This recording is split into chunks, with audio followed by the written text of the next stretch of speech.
Hello everybody, welcome back to C&S Corvettes in beautiful sunny Sarasota, Florida. I'm your Corvette buddy Lyle, here to talk to you about more interesting, exciting, and hopefully helpful Corvette information. Before we get started, take a quick look at this. Guys, we've got another exciting sweepstakes that's new for the beginning of 2024. This one is for a 2024 Corvette Z06 convertible with the Z07 performance package. The car is done in the beautiful red mist metallic tint coat. This thing is just gorgeous. And it is being offered by the Pittsburgh Vintage Grand Prix Association. Now that may sound like it's a racetrack or something or a museum, but it's not. It's actually a charitable, and you can read about it down here, actually a charity that wants to produce a world-class vintage automotive event to raise funds to help provide residential care, treatment, and support for autistic and intellectually developmentally disabled individuals. So what they do is they take your contributions and they put on this big event, and then they're able to take the proceeds from that event that everybody does for free to help the charity and put it toward the charity. So pretty worthy thing to put money toward. And if you're going through our link here pinned in the top comments below, you're actually getting 30% more entries for free. So if I say you're going to do $50 right here, you click on that, you'll see that our promo code C&S is already entered up here, and you're getting 12 extra tickets on top of the 40 that the 40 entries you're paying for, and you'll just put in your name and your information, your credit card and stuff, and then you are automatically entered. And this drawing will be taking place on October 8th, 2024. So if by chance you're watching this video after that date, come back to a more recent video and you can get on one of the current sweepstakes at that time. But this is a really amazing car for a really amazing cause. If you guys want to participate, I wish you the best of luck, and if you guys win it, I certainly expect to hear all about it. Thanks. So, I've had several people ask me, as motorsports are really into full swing here in Florida this spring, I've had several people calling to ask me about making modifications to their cars because they want to start doing HPDE or they want to do autocross, and what are some of the things they can do to their C5, C6, C7 that will help them get better performance and make the car more precise. So the question I get asked frequently is it worth going to coilovers as opposed to doing normal shocks?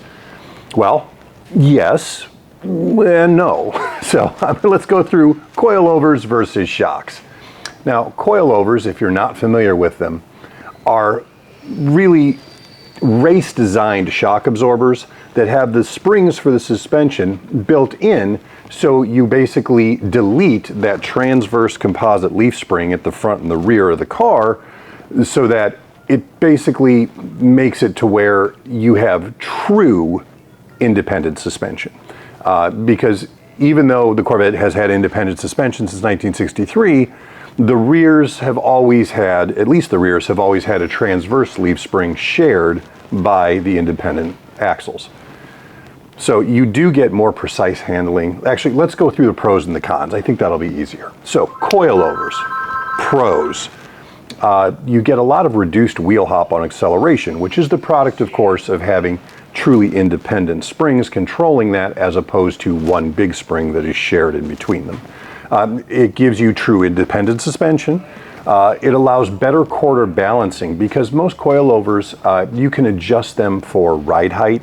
You can adjust many of them for the dampening of the shocks, and you can tune that individually to the corner of your car. Granted, that's something you need a lot of experience and know how to do correctly, but the parts do have the capability, depending on how much money you spend, to do both of those things. Adding those coilovers does reduce weight because you're eliminating those two big hunks of fiberglass under your car that normally serve as your springs. There's a lot of good stuff there. When it comes to the handling of the car, coilovers, when installed correctly and tuned correctly, can make your car much more precise, much more exactly where you want it to be. You know, you're going around turn 3 or turn 5 in Sebring, and you get your right rear wheel off on the rumble strips and it dips off into the grass real quick for a second. With a coilover, only that wheel is going to be affected, where when you have the transverse leaf spring, it can affect the entire rear end of the car. So you end up with much more precise handling. Now the cons to this, of course, you know, everything's a give and a take. The price of admission for coilovers is pretty steep when you compare it to normal shocks. Just to give you an idea, I did look up some current pricing. BC Racing offers a set of coilovers for your C5, C6 for $1,200. Bilstein has a set for $1,600. LG, $2,600. RideTech is $2,400. And believe me, if you're really going to do competition, you can spend so much more on other better coilovers. The other con is that for just normal street driving, you know, you and your lady or you and your man are going to go cruise the beach on a beautiful Sunday.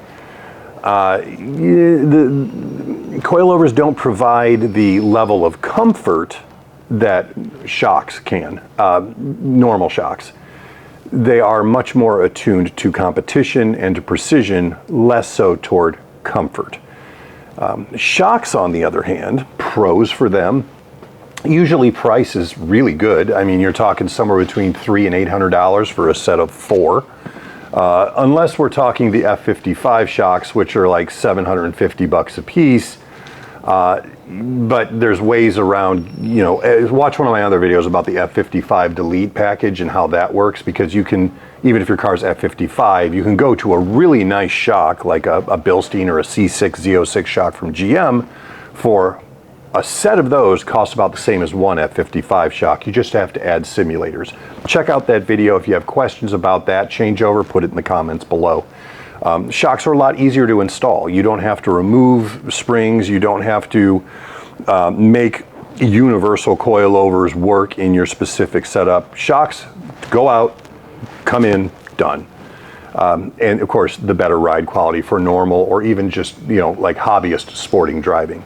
The cons, conversely, of shocks are that they're not ideal for competition because they don't have that adjustability. They don't have that more precise handling that you really want in a competition setting. So it all depends on what you're using the car for.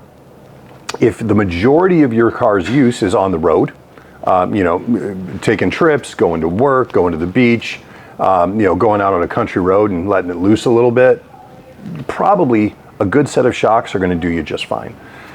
If in fact you are more interested in using the car over 50% of the time for, say, autocross, HPDE, or even light racing, then you may want to consider investing in the coilovers because they're going to give you more precise handling, and even though they're expensive, they're going to give you more bang for the buck on the track than regular shocks would.